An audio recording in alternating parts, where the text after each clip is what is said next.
Today I want to talk about one of the most asked questions I get here on this YouTube channel, which is minimalism with kids. Now, I do think there's a number of videos on YouTube about minimalism with especially babies, but there's kind of not enough when the kids are a bit older and have their own opinions about their stuff. So I thought, after being a minimalist for 9 years, being a mom for over 10 years, I'd share my best tips, advice, and also thoughts with you when it comes to wanting to be a minimalist or being a minimalist, but also having kids and having a family. One first thing that's really important is that I'm sure there's no solution that works for everyone. Just as with minimalism in general, I mean, we are different people, our kids are different, our lifestyles are different, our finances are different, where we live is different. So I do think we will end up with a different amount of stuff, with different solutions, with different ideas about minimalism. But I still hope that my decade of being a mom and being a minimalist and trying to combine these two will be helpful for you as well. So one of the first things that I want to warn you about is decluttering stuff behind the backs of your kids. Now, when they're still small, when they're still babies, when they're still toddlers, that might be a good idea. Of course you can just take away stuff that's broken, take away stuff that you don't like anymore, take away stuff that you don't think is age appropriate anymore, because babies definitely don't remember, and even toddlers.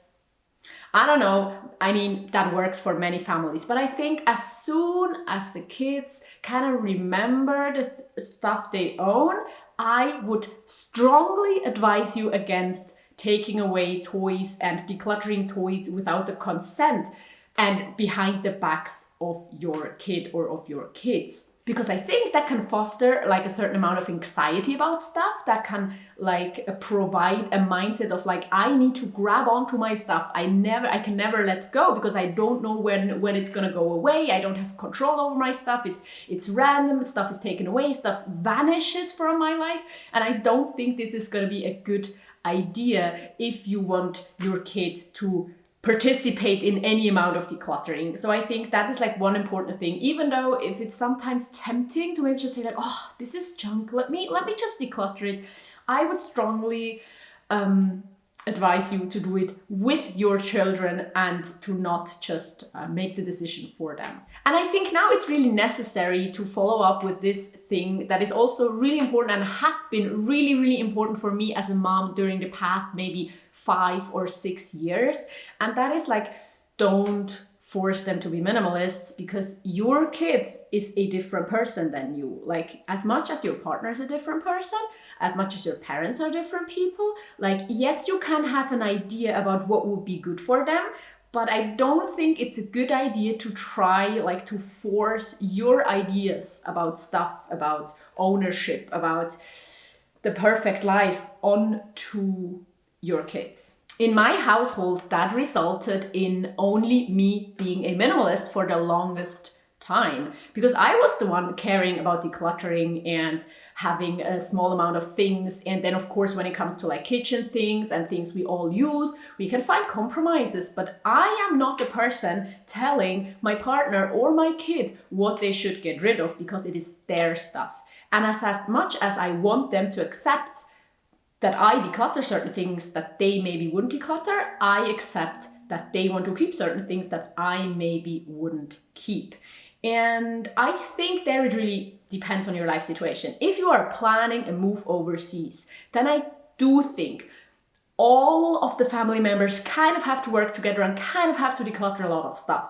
But as long as you're living in a space where everyone has enough space, I think it's important that everyone gets to kind of decide about their own belongings.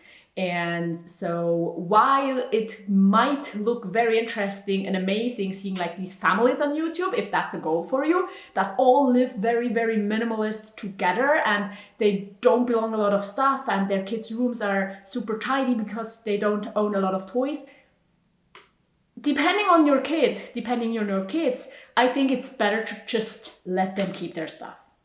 But now I think let's talk about what we can do if minimalism is important to us and we wish that our family would kind of adopt these values as well. So the first thing, I think it's pretty obvious, but I think it's also really, really important, especially also when we talk about minimalism with family, with kids, it's just be an example. Like, you have control over your stuff, and I want you to have control over your stuff. Like, if that's not happening, then, you know, I think it should go both ways. As much as your other family members have control over their stuff, you should have control over your stuff, and then you can declutter however you want. And I mean, family members see what you do with your stuff. If your kids are really, really small, then maybe not so much, but even like 3-year-olds, 4-year-olds, 5-year-olds, 7-year-olds, 8-year-olds, they see what you do with your stuff. They see you decluttering, they see you bringing away things, they see you buying new things, they see your habits when it comes to stuff, to buying, to managing, to decluttering things. So I think it's a really, really valuable thing that you can do, leading by like good example. So for me, that meant really figuring out like my relationship with my stuff, because I want to be a responsible person. I want to declutter, but I don't want to regret decluttering.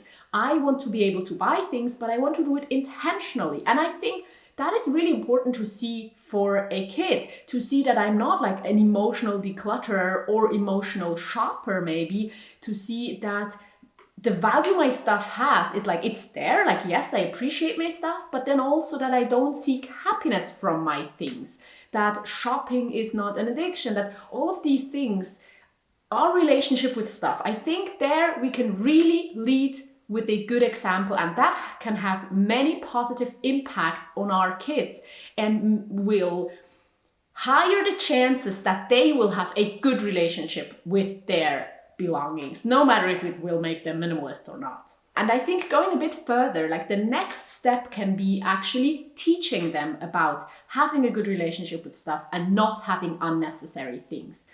I think most kids like going, to the supermarket, like going shopping with their parents. If your kid is interested in things, in acquiring things, buying things, like most kids want us to buy things, but then I think you can really, really teach your kid what it means to be a responsible shopper, like making purchasing things together or talking your kids through making purchasing decisions, thinking about the quality, thinking about whether you are really going to use it or not, thinking about whether you have something at home that you can already use for that same thing, budgeting, things like that. I don't think it hurts to talk about things, about shopping, about money with kids. Now, of course, we don't want our kids to have the burden of like financial stress or anything like that, but I think financial responsibility in like a neutral or positive way is something they can learn from very, very young on, which will be beneficial for the family and for their individual lives as well once they're an adult. And that's definitely also something I've been doing for 5 to 7 years, like talking about why we're getting something, talking about why we're not getting something, talking about how we could get it secondhand, talking about like thinking a little bit about it before we just purchase it to make sure we actually want it. And like that, I do think my son has a very, very good understanding of how you could make responsible purchasing decisions. Now, of course, as a kid, they still need to make their own decisions. I'm not sure how the legal situation is in other countries, but in Germany, like parents are strongly advised to give their kids a certain amount of pocket money, and they're also not allowed to make decisions for their kids when it's about their pocket money. Like a kid cannot buy something worth €1,000 maybe, then the parent can make a decision about it. But if it's just a few euros, if it's just like pocket money amount, then they should make their own decisions. And I think that's a good idea, because it's the same as like allowing my kids to make decisions about their possessions. It's allowing my kids to learn financial like literacy, to learn how to spend money and how to save money, and they need to make their own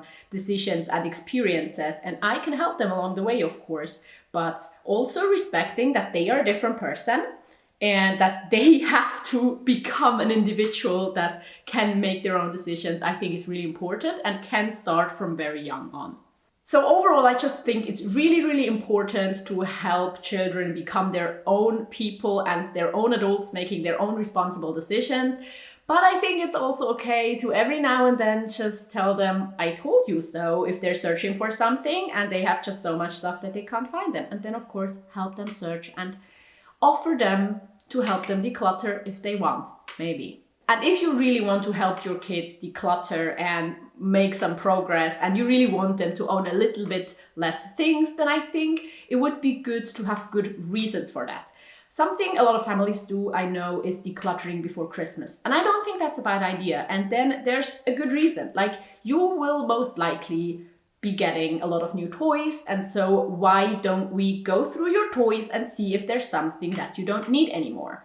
And some kids will do that. Some kids will love it. Some kids don't really want to do it. But I think what really, really helps in my experience is also talking about where the decluttered stuff is going. So I think for kids, it's even more than for adults. Very much so that I think I have it or then it's gone and it's like it's wasted because I think I can still use this.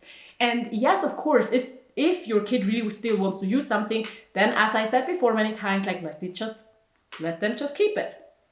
But I think it makes a huge difference if you find like a place that things are going. No matter if it's like a smaller sibling, a smaller cousin, a smaller neighbor, a thrift store, but the more specific, the better. Like if a child knows where the things are donated, where the thing is going, and they already know like someone else is going to be happy about receiving that thing. In my experience, it's way, way easier to like negotiate letting go of something. But again, I think it's our obligation to be really, really honest. So I would never like lie to my child and tell them, oh, it's going there, and then just throwing it away. I don't think that's a good idea. Long term, it will not have a positive impact, I think.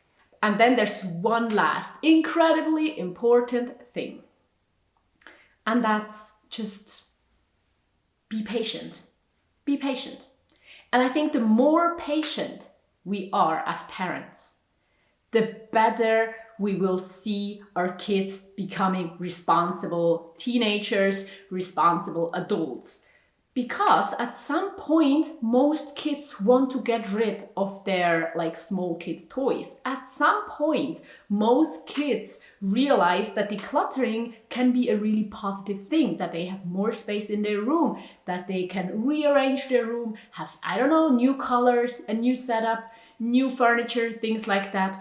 And for that process to happen, we also need to let go of certain things. And I know that can be really hard because maybe you are decluttering your whole life and you feel so much better and you just wish your family members would do the same because you're sure they would benefit from it, and they just don't. They just, I don't know, get more things.